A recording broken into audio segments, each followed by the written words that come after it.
Wow, you brought another big group with you, didn't you? Well, come on in, have a seat. I see bigger and bigger groups each day lately since the word has gotten out that this man died and rose from the dead. It's nice to see so many of you as Gentiles. More and more of you are coming from Rome, all the surrounding areas. It's good to see you. I guess you have questions. They all do. That's right. That's the first question is it real? I can tell you it is. He rose from the dead, but we don't want to start there. If you start there, you miss the whole point. See, I've been here a long time. When I was younger and knew everything, I began to hear and see this man, Jesus. He's a good man. You don't know this, but he's a carpenter. A lot of people know him as a healer, and he was, but you know he was a carpenter? He had the roughest, toughest hands. He's not like the emperors in Rome.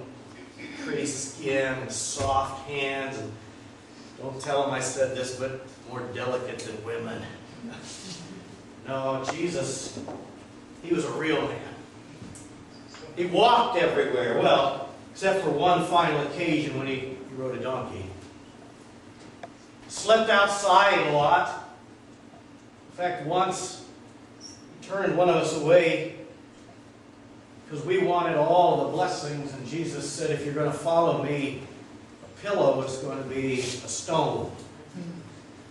Well, I thought it was a neat analogy, but I can tell you, I watched him on many a night lay there under the stars with his 12 favorites, and those of us like me who were hanging around the edges, not quite sure yet, seeing him laugh.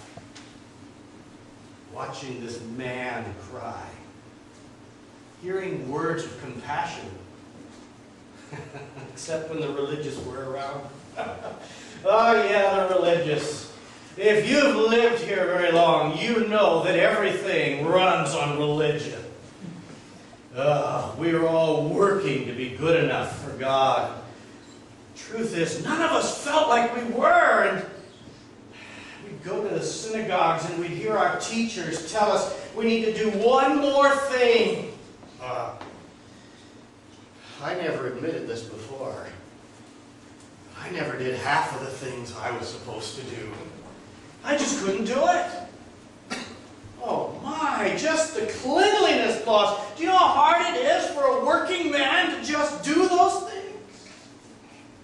Seeing me hide my hands as I sat there on the Sabbath talking about how we had to have them so clean, and under my nails is all the dirt. I'm just a normal man. Never going to be good enough for God. And here they come. Their robes. Beautiful robes. Their long prayer covering. Always had with them men following them to meet every one of their needs. They almost walked as if they were gods on earth.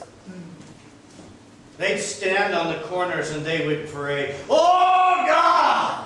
I can still hear them. "Thank you that I'm not like one of these normal people."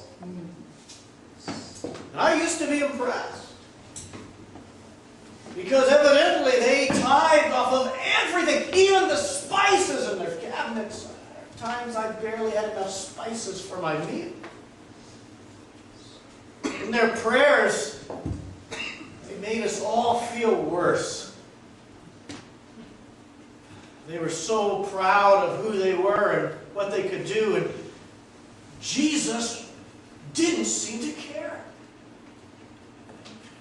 All of my life I had bowed and scraped and tried to make these religious people proud of me, but Jesus didn't care. Once Jesus was talking about going to heaven, and that we could never do enough good things to get there. And while I felt bad because I wanted to go, part of me felt good because no one else was going either. And I know that's wrong. But if I couldn't go, I felt a little better that, well, you guys couldn't go either. The Jewish Pharisees came, those are our leaders, and they stood there with the Sadducees. If you're not a Jew, you don't know what that means, but these are two religious people who showed their love for God by fighting with each other. They started to challenge this guy who was healing people. Jesus stood up. I'll never forget it. And he squared off. Looked them in the eye. None of us had ever done that. He said, "You bunch of snakes! You're nothing but a grave covered with pretty paint. You are blind, and anyone who follows you is blind, and anyone who converts to you, you make them twice as much a son of hell than you." Well, I have wanted to say that many times, but to this day, I can't quite muster the gusto to do it with Jesus. He always said whatever he was thinking. I've never met a man like that. Whatever he thought, he said, and that's not the way people do it. None of us knew what to think. In fact, one day, we were sitting in a house and he was healing people and teaching. And I know I say this like I'm used to it, but every time he healed, I would still be in total amazement. Little girls getting up and people who had come in racked with pain their whole life walked away and leaped and sang and shouted glory to God. And he did this all the time. We didn't know what to make of him because at one point he would talk about ruling and reigning, and the next moment he'd tell us he's going to die, and we were all confused, and his own family came. I remember his brother James, well, half-brother I found out, because they have the same mother, Mary, but they have different dads. Yeah, different dads. So his half-brother comes down and in with his parents, and they're saying, "Oh, come on out, you lost your mind, son." Jesus just looked at them with kindness and with these eyes that made you feel like he saw something you didn't see. And he said, "Who is my family? Those who do the will of God." I wanted to do the will of God, but nothing in me seems to do it. I want to live right. I remember sitting there ashamed because I wanted to be in his family, but I couldn't do the will of God. I would lie. I want my own way. I asked my wife. I was a very different man. I was at home as the king of my palace. Small little thing that it was.